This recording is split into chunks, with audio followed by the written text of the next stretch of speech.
Good morning. It's Saturday. I'm in the office. You know what that means. The Saturday morning hustle. We hustle on Saturday because getting to that next level is not 9 to 5 and being the next big deal. It's not a Monday through Friday pursuit. If you're going to be successful, if you're going to be excellent, you got to do just a little bit more, including working on the weekends. That's how you earn it. Now, today, the conversation is going to be based on my throwback Thursday this week from 2016. It was a presentation I did for the IABC, the International Association of Business Communicators. This was titled Don't Sell, Build Audience. That's right. 2016, I was talking about don't sell, build audience. I was specifically talking about social media, but also your whole approach to how you sell in a passive way and not an aggressive used car salesman type of way. People do not appreciate that. So we're going to go deep into this conversation today.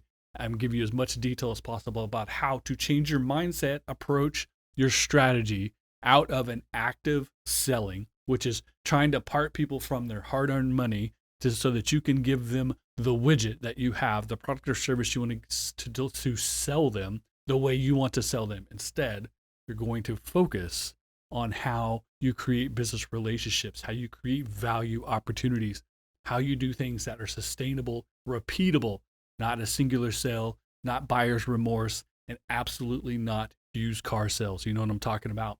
All those jokes about used car salesmen, we're going to avoid all of that in the conversation today. So, straight off the bat, people do not like to be sold anything. And sold as a verb, a very aggressive verb here. Even if they're looking for it, even if they're looking to buy. And you go back to our car sales example. If you want to buy a car, you go to the car dealership. You want to look around. First, you're going to do some research online. And you want to get the information you need online. That's how we expect to do business today.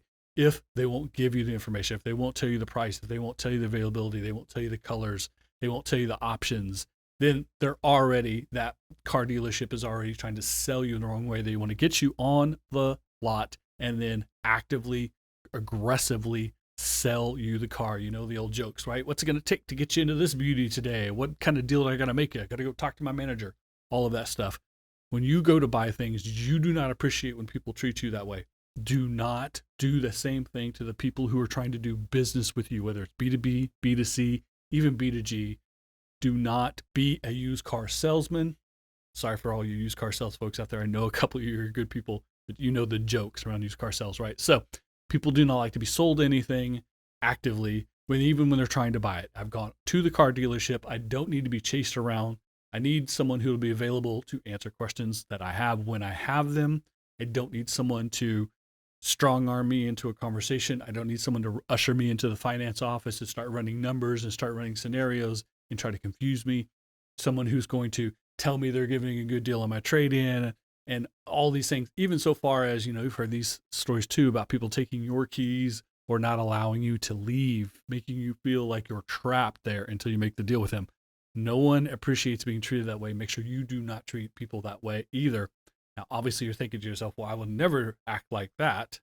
But there are ways that you're pushing away people, that you're not attracting them the right way, and you're making them afraid or fearful that that might be your sales process, that your sales process might be very rigid, and that you're only trying to sell them something as opposed to giving them something of value that they appreciate and are willing to pay for, not just once, but multiple times, being able to refer you to other people, being almost a brand evangelist, if you will, if that process goes well, if you build a relationship with them. So how do you build these relationships? By not selling, as in don't have your focus on selling. The focus shouldn't be selling. The focus should be building that relationship. You build a relationship by trying to build a relationship, by being open to building a relationship, by actively doing that. Again, this is the same way you would do this as a person, or when you go to make a purchase, or when you're thinking about investing in something, you are looking for someone who will speak directly to you, who will answer questions, and then will provide you the understanding of what the value is of buying their product or service. Do the same thing. Be human. Create the opportunity for a relationship. Focus on building that relationship Focus on communicating the value. Focus on listening to them as much as possible too. Listen more than you speak will make the person you're listening to feel valued, feel appreciated, feel like the beginning of a business relationship. And I know that word relationship can be kind of heavy sometimes. Like, we're not dating, we're definitely not getting married, but we're also not complete strangers who are never going to see each other again. Because again, as the business owner, I want to continually do business with you. So there are different levels of relationship, but you start off as complete strangers. If when you walk into any convenience store and you hand your dollar bill to the clerk so that you can take your candy bar or soda, or you pay for your gasoline, it's very transactional. It's a commodity. There's no relationship there. Now, if they have a nice, clean place, if they're pleasant to you, if they have the things you like to buy there, then the opportunity for you to come back is now beginning the part of a relationship. But when you have a business, when you have a brand, you want people to feel an affinity to that brand. I always go to this type of place. I always go there. I always go and talk to that guy, that girl, that person, because they have started or attempted or are open to a two-way relationship, to a beneficial relationship. It's not just you trying to sell me the car you need to move today, or the car that you had the best deal on, or the car that you're going to make the most money on, but the one that fits my lifestyle, that fits that you know about, because I've asked you questions, because I've communicated with you, because we've had a conversation, because we stopped in a adversarial salesperson trying to take my money and purchaser trying to not spend all their money, spend as little as they possibly can on the thing they need. They want it, they need it. They still don't want to overspend or be taken advantage of. So as the buyer, you understand that process. As the seller, you need to understand that process as well. Listen more than you speak. Connect first. Be building relationships. Once you build a relationship, even the slightest relationship, the opportunity for the transaction, for the sale, and the repeatability of it goes up, and it continues to go up the deeper you build the relationship. The more work you put into the relationship, the more likely sales happen, that the numbers come behind it. And if you have set your business up correctly, if your business model is correct, if you understand how to set pricing, you are providing something of value that people are willing to pay for because it does provide value, then the profitability will happen. If you've done your homework, if you've done things right. So you don't have to go directly for the sale thinking I have to make money because I have to make profit because my business always has to be profitable. Of course it does. We've talked about that before. But instead, taking the time to build a relationship, to be more human than machine in the transaction, not only allows you to execute a profitable transaction, but then potentially do it again, or for that person to refer you or to bring you your next business opportunity, which is lower cost because you haven't spent any marketing effort to do that, which is your most profitable version of a sale. So they're selling today, but they're selling tomorrow, they're selling in the future, and there's better profitability every time you come back for a repeat business or referral from someone you've done business with before. The likelihood of that happening goes up the more you develop relationships initially. That's why the focus has to be on relationship. You do that. Any way you do a relationship, listen more than you speak. I know it's kind of funny. I'm on a podcast, so I have to speak the whole time. I have to continue to talk to you, but I'm telling you, listen more than you speak. And of course, that's why I always ask you guys to give me feedback online on social media, send me an email, etc., because I need to listen to you so that we can have a relationship as well. Offer value. It's that simple. Do not create a product, a service, a business model that is beneficial to you 100%. I make money. I sell this, I make money. That is not sustainable. Instead, I offer something of value, something that someone's willing to pay for because they get more value out of it in their life, what it does for them, gets them to work, or keeps them warm, or it fills their belly, or it entertains them, whatever the effect is. They find that value to be more than what they paid you for it. Offer more value than you're asking in return on the price. Of course, you're getting more on that price than it cost you to produce, thus profitability. You always have to be profitable, but not too much, not outrageously, because then you'll price yourself out of the market.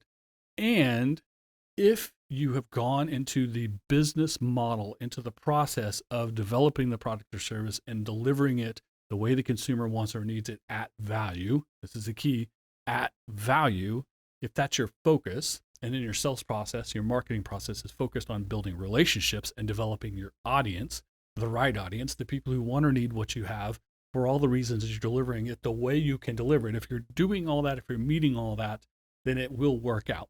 If your focus is trying to take as much money from as many people as quickly as possible for doing the least amount of work, that is a recipe for disaster. That will fail. People will not feel appreciated. They will not return, and they'll tell their friends that they do not appreciate doing business with you. Will then eliminate opportunities for you in the future. So provide value. Establish your brand voice. What is it that your brand represents? Who should be interested in your brand? Who should be attracted to your brand? Who shouldn't be attracted to your brand? A great example of this are luxury items. When you think about Mercedes-Benz, Rolex watches, or things of really high economic value, there are a lot of people in this world who will never be able to afford those brands. And it's, even if they could technically afford it, it's actually not a smart idea for them. No one should go and spend every bit of money they have in the bank to go buy a Rolex if they then can't pay their bills the next month, right? So being able to afford it and should you purchase it are two different things. But people who have enough money, who doesn't negatively impact their life, who fits their lifestyle, etc., buy luxury items. If you're marketing a luxury item, you don't need to market to people who can't afford it. In fact, you want people to understand that the cost is more than they need to engage in, and they shouldn't attempt to buy your product. They shouldn't engage with your brand. They may appreciate your brand, may know about your brand, appreciate your brand, they may find value in your brand, but they won't necessarily transact with your brand, and that's perfectly fine. So attract the people that can, should, and find value in it, and that fits their lifestyle. And then not necessarily repel, but not actively attracting people who can't do business with you. Same thing if you are in it's a very technical product, or if it's a B2B product. If you're selling something that only businesses need, you don't need individuals who don't own a business or aren't in business or aren't trying to make the purchase for their business to be looking for that transaction as well. So that's how you develop your brand voice. Who is it that should be buying your product or service? Who isn't it? And who the people who you can ignore or not try to attract to you. What it is that is specific about your product, the value that you offer, the value proposition. How do you do things different than your competitors? Differentiation. Those are the keys that go into building your brand voice. Your brand voice allows people to understand what it is that they can expect when doing business with you, not just the product or service that's delivered, not just the thing that they get in their hands or the service that they receive from you, but the entire process, the sales process, the transaction, the follow-up, the customer service, the repeat opportunities. All of that is encompassed in your brand, and it's communicated through your brand voice. Now, here's the quote that I gave you earlier. This is the quote that IABC put out when I was doing my presentation because they found it to be truly valid, and I think you will as well. So here it is. This is the takeaway from the whole conversation. Your brand story only works when it's true, simple, and consistent. And that is the same thing if your brand is a business, if you've branded your business, if your brand is an individual, if you're an individual who has a self-brand, if you are branding an event or a cause or a nonprofit organization, you can still establish brands around that brand voice, the concept of what it is and the value to individuals, to communities, to the entire planet. Whatever it is, you can communicate that voice. Focus on it being true, simple, and consistent. So let's break that down. True. There are a lot of people who think of marketing and advertising activities as finding that flashy way to convince someone to buy your product or service, to buy your widget. That is on TV. It's in movies. That's not reality. That's not how the real world is supposed to work. There are people who do that. They fail a lot. If you want to be successful, then your marketing, your advertising, your public relations, your communications, even your customer service, and the actual retail transaction, whether it's in person, online, etc., should be based on true facts, the true value of what you're offering, the true differentiation that sets you apart from your competition. Do not make things up to make you more attractive in your marketing. Communicate the key elements, the most important aspects of doing business with you that are true and that you can maintain. Just because you have great customer service this week doesn't mean you always will have great customer service unless it's a focus for your organization. If you're actively building great customer service, if you're going to have the fastest delivery, the best technology, the most options, whatever it is that sets you apart from your competition, the strength, the thing that you want the people to know the most about your product, your service, your brand, you have to continually work at it. It has to be true, and you have to keep it true. Just because it starts off being true doesn't mean it remains true. You have to keep it true. If you do that, you set an expectation that you can and will meet. The consumer, if they're attracted to that, if that expectation that you have set is what they want, when they transact, when they make the purchase, you will meet that expectation and they will be satisfied. They will be happy. But you can go above and beyond. You can value add. You can give them more than they expected. Maybe you slip a 5% coupon off in the box, or you give them a small gift, or you give them an opportunity to have access to something that they wouldn't normally, or a chance to join your fan club, whatever it is that they weren't expecting. So give them what they expected and then a little more, something they weren't expecting, but above and beyond. If you set and meet that expectation, then that was a great transaction. I will do that. You go to your favorite restaurant and the food is always consistently good. They have set that expectation. They meet that expectation. You'll come back because it makes you happy to be there and you find value in it. It has to be true. If you try to tell them that you have the best customer service and you do not do any training for your customer service, you will not meet that expectation. And not only will they be unhappy with the customer service or the product or whatever it is that you didn't meet the expectation, they'll actually be turned off by you and moved away. So make sure it's true. It's first, it's primary. It has to work that way. Do not create marketing and advertising. Do not create messaging. Do not create social media posts, whatever it is, that say things that aren't true. If you're not the biggest, don't tell people you're the biggest. If you're not the fastest, do not tell people you're fastest. Do not tell the people what they want to hear to get the sale, because you might get a singular sale, but you will not get the repeat business. And then those people will actually go from someone who would refer others to do business with you to tell people to repel. Do not do business with them because they said they were the fastest and they were very slow. They said they had the biggest selection. They had a very limited selection. They said their customer service was good. It was poor. So you can actually not only not get the second transaction and the third, but turn that into a negative if it's not true. If you say it, it needs to be true. If you say it, you need to continue to do it. You need to keep it true. Your focus needs to be meeting the expectations you set with your marketing. Do not create false marketing. Do not lie to people. Do not fluff things up. Do not, puffery is the word that my business partner, Pritch Pritchard, uses. Do not utilize puffery, because then you've set an expectation you cannot meet. Now, true and then simple. The simplest version is the best version. When it goes back to establishing your marketing, your advertising, your brand, voice, and communication, do not put the kitchen sink in there. Do not try to tell them everything. Do not try to tell them the 100-year history of the company. Give them the simplest version. Who you are, what your value proposition is, why they should be interested, how you'll meet that expectation. Keep it simple. There's too much noise in the world. People hear things too much. They see messaging. They are told things by other people. They can only remember a part of it anyways. Keep it simple. Keep it impactful. Keep it true. True and simple can stick in your brain. Something you can remember. And then again, there's an expectation that you can live up to, you can meet. If it's not true, or if it's complicated, or if it's confusing, or they can't remember it, it doesn't matter how great your marketing is. It doesn't matter how creative your advertising is. It doesn't matter what your messaging is. If they don't understand it, if they don't get it, if they can't remember it succinctly amongst all of the things they're going to see and hear today, this week, this month, this quarter, this year. So keep it simple. The simplest version always works. Once you get their attention, once they go to your website, once they call your store, once they visit your physical location, once they start asking friends about, should I make this purchase? That's where they learn more. That's where you can give them the full information. That's why your website has to have all that information. But a printed piece that's small, or a billboard or a business card, has the simplest version, because you have to start at the simplest version and then expand out into the more detail, and eventually, at some point, possibly a human, maybe a bot on your website, or trading emails or trading text or whatever it is, but communication happens where they can ask specific questions. Does the product or service do this? Is it available this way? Are there options? Can we do this? Excuse me, can we, etc.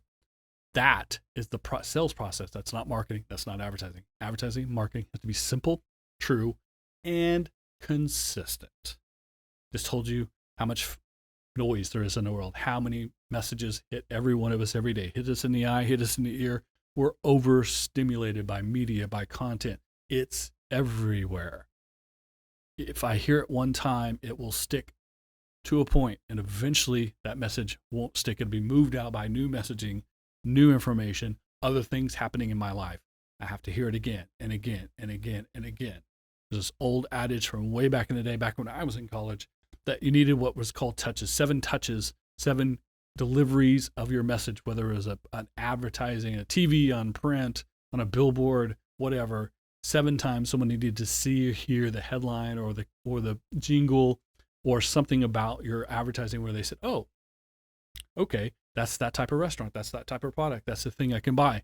Now I would consider that number to be closer to 30 or 40 touches or opportunities to engage with your content, listen to your messaging, see the headlines, hear your audio, see your video, see the visuals, etc., before it sinks into their head of that is what is interesting, different, and specific about that thing over here as opposed to everything else, and as opposed to everything else that I've heard and been experienced and been engaged with all day and all week and all month. So true, simple, consistent. You have to consistently deliver. You have to consistently stay simple. The simple message that you land on, the simplest version of how you communicate, you don't change that weekly, daily, monthly, on the regular basis. You stay consistent with it. You deliver it over and over again until someone finally says, oh, I know what it is.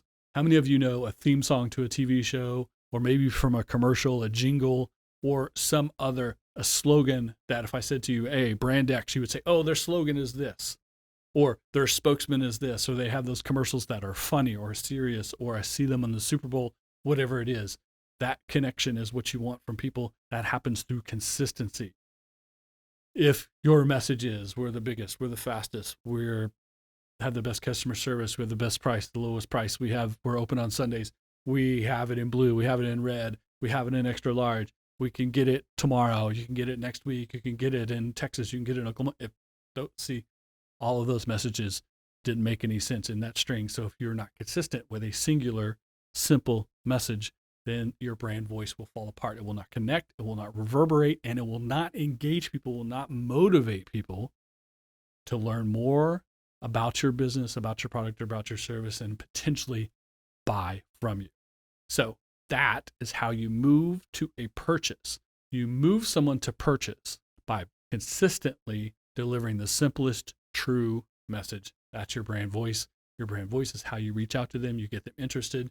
Once they're interested, you can begin the transactional process. If you are offering something of value, if you set an expectation that you can meet it, you are now selling them something on their terms, not on your terms. It's not a trick. You didn't convince them that you were someone else, convince them that you were better than you are, convince them of an expectation you can't meet. You have explained, delivered, created a relationship, created an opportunity for them to transact at a value they appreciate. If you do that, the repeatability, the sustainability of this relationship, the ability to say, that was fantastic, I'll be back next week. That was fantastic, I'll be back again. When this wears out, I'll get another one. I will tell my friends. I will tell anyone, listen. I will tweet about it. I will post a Facebook post. I will take a selfie on Instagram with your product or service. I will tell people they should do business with you because I trust you, because I believe in you, because we have a relationship, because you have met your expectations, because you communicated to me, because it was all part of the process, because you were consistent, because it was simple. I understood you. There you go. That's a business relationship that results in transactions. Those transactions are sales. They're repeatable, they're sustainable, and it leads you to future business as well. So stop selling upfront. Selling shouldn't be your focus. Selling isn't where you start. Selling isn't the key to how you make all your decisions, but instead build relationships. building relationships, when that's the focus of your process, so that's where you start. That's where you put all your effort in. The sales happen.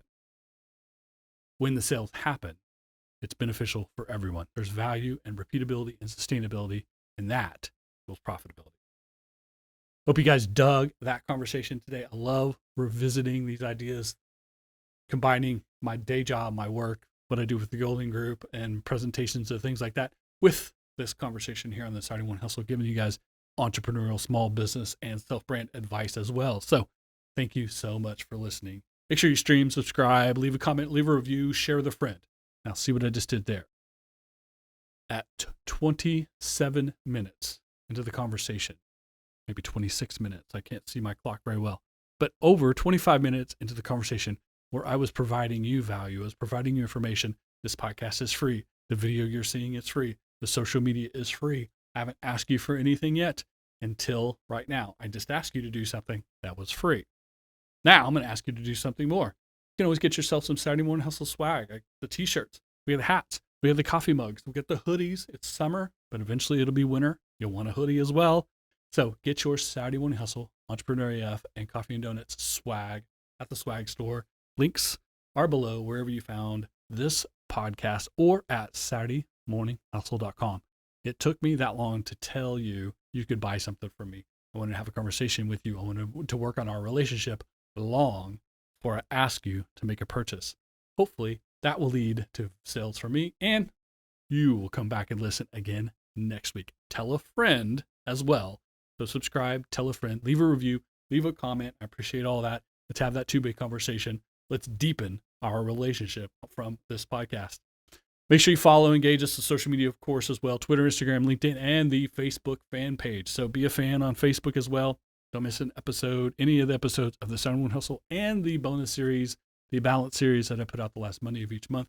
There's a new episode up now talking about the difference between strategy and execution. I think you'll dig it. So check out as well. Of course, all this information is at SaturdayMorningHustle.com. Read past episode, all the swag, all that good stuff.